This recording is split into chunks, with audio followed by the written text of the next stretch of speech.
Ladies and gentlemen, this is Donald Barco, and here's another update of my progress regarding my ancient Assyrian chariot. And we're talking about a 9th century BC chariot from the time period of the Assyrian king Ashur-nasir-pal, and later on, all the way until you get to see a modified version of this chariot in the time period of Tiglath-Pileser III. So this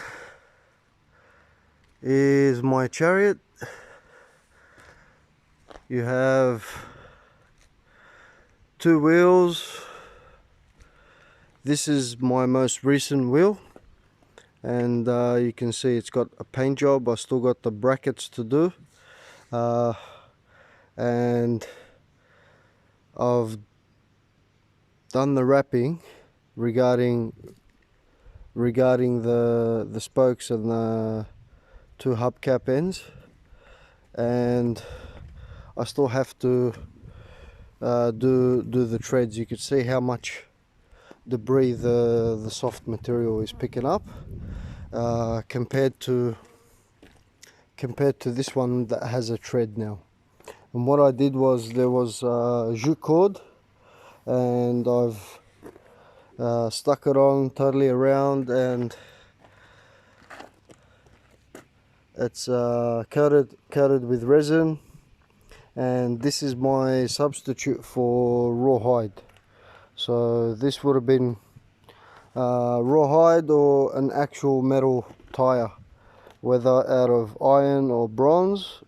That's yet to be discovered, and whether or not they did have an iron or a bronze tire on the outside to protect the wheel. As you can see here, this has definitely been strengthened after I've sanded it back. What I've done is I've coated it with resin, and you could see the resin here. It was all coated. I've sanded it back, and I'm gonna give it another coat. And I think this has made a substantial difference in the integrity of holding the timber together. So we also have these, and the reason why I put these was because I was noticing some hairline cracks start to appear, and I think that had to do with the fact that at that time I didn't have my end cap / linchpin, and it was also wobbling a lot. Now it's much more stable. So just for anyone who decides to build a chariot, these linchpins are very important. What they do is they keep the wheel aligned. That's one, and also they, besides stopping the wheel from rolling, coming off. But they're really good in helping this type of movement, and just putting them on has made a dramatic difference in the way that the chariot moves. And I wish I could set up a camera and be able to move this chariot around, because I had to move it all this way. You imagine. So I was in there, and I've taken it off the stands, and then rolled it out all the way until here. And yeah, it's interesting to actually see the chariot rolling, and it just goes to show. So now we have a solution to the tread not being chopped up, which is this jute cord webbing placed on the outside of the wheel, and that gives you a nice solid tire, which the rocks and little debris don't get stuck into the wheel. and this one needs a coat of resin. To be honest, I tend to appreciate the color of the wheel as is. In my personal opinion, I think the resin, while it is giving it some strength, I think is a bit too shiny and for my liking. I mean, yeah, sure, looks like it's been lacquered, but I definitely enjoy this matte finish much more than the lacquered finish.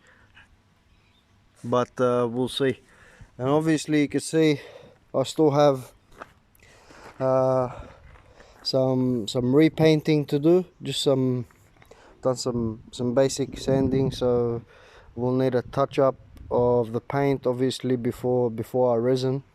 And I'm thinking about painting these after I finished coating them with resin again, sanding them back and possibly painting them either a bronze, a gold, or something that might look more like rawhide, like a camel color or something along those lines.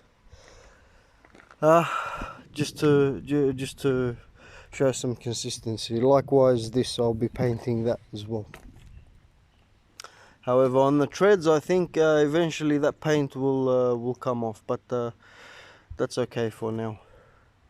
So I'm much more satisfied now with the strength, and really surprised at the difference the linchpins are making in order to keep the wheels stable. So that's really good. And with the draft pole, I still have some concerns, and those concerns are just due to the flexibility of this pole because of the material. So I'll be trying to figure out a solution that won't add too much weight to the chariot. But yeah, so now I'll see if I could set the